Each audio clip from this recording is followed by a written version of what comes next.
কিতাপ সম্পৰ্কে শ্ৰদ্ধাৰ হোমেন বৰগোহাঞিদেৱে কৈছিল যে আনবোৰ নিচাই মানুহক তিলে তিলে ধ্বংস কৰে, কিন্তু কিতাপৰ নিচাই মানুহক নিত্য নৱৰূপত সজাই তোলে।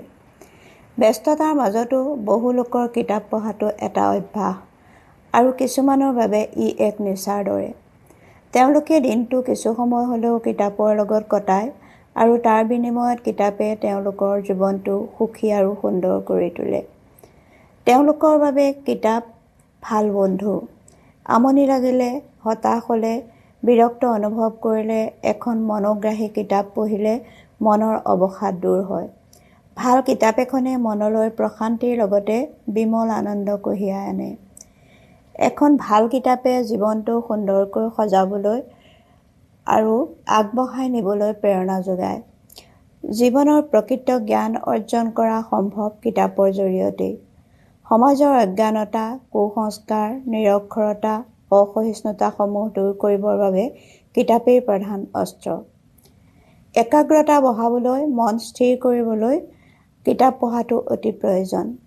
কিতাপ বাছনি কৰি ভাল কিতাপ অধ্যয়ন কৰাৰ অভ্যাস গঢ়ি তুলিলে কিতাপ আমাৰ জীৱনৰ সৰ্বোত্তম লগৰীয়া হ'ব পাৰে।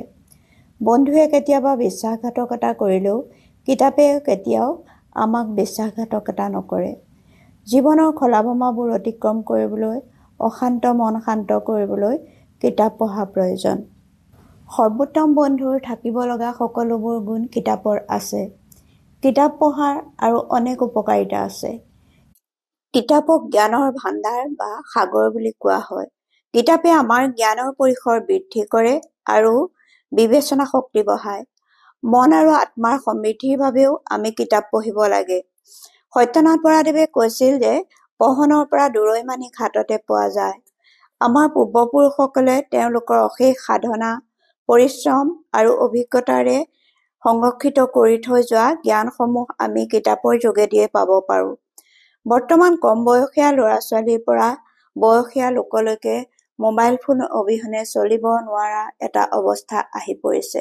মোবাইল ইণ্টাৰনেটে তেওঁলোকৰ বহুমূলীয়া সময়বোৰ অনাহকতে নষ্ট কৰিছে। অধ্যয়ন স্পৃহা, একাগ্ৰতা আদি কমি গৈছে। ডিজিটেল মাধ্যমত আমি যিমানেই নপঢ়ো কিয় কিতাপ পঢ়াৰ এটা সুকীয়া আনন্দ বা সুখ আছে। ছাত্ৰ-ছাত্ৰীসকলকো কিতাপ পঢ়াৰ বিষয়ে সজাগতা অনাটো অপৰিহাৰ্য হৈ পৰিছে, কিয়নো তেওঁলোকৰ বৌদ্ধিক বিকাশ, মানসিক বিকাশ আৰু আৱেগিক বিকাশত কিতাপ অধ্যয়নে যথেষ্ট অৰিহণা যোগায়। গ্ৰন্থ অধ্যয়নে সমালোচনাত্মক দৃষ্টিভংগী গঢ়ি তোলে, কল্পনা শক্তি বিকাশ কৰে আৰু জ্ঞানৰ ভাণ্ডাৰ আৰু শব্দৰ ভাণ্ডাৰ বৃদ্ধি কৰে আৰু ব্যক্তিত্ব গঠনত সহায় কৰে আৰু সৃষ্টিশীলতা বঢ়ায়। যিমানেই পঢ়িব সিমানেই আত্মবিশ্বাস বৃদ্ধি পাব। ইংৰাজীত এষাৰ কথা আছে, as you read, so as to learn। এজন ব্যক্তিয়ে যিমানেই পঢ়িব তেওঁ সিমানেই শিকিব। সেয়েহে ছাত্ৰ-ছাত্ৰীসকলৰ মাজত অধ্যয়নৰ অভ্যাস গঢ়ি তুলিবলৈ তেওঁলোকক কিতাপ পুৰস্কাৰ বা উপহাৰ হিচাপে দিয়া, পুথিভঁৰাললৈ লৈ যোৱা আৰু অভিভাৱকসকলে তেওঁলোকৰ লগত নিজেও পঢ়াৰ অভ্যাসটো গঢ়ি তুলিবলৈ চেষ্টা কৰা উচিত। ধন্যবাদ।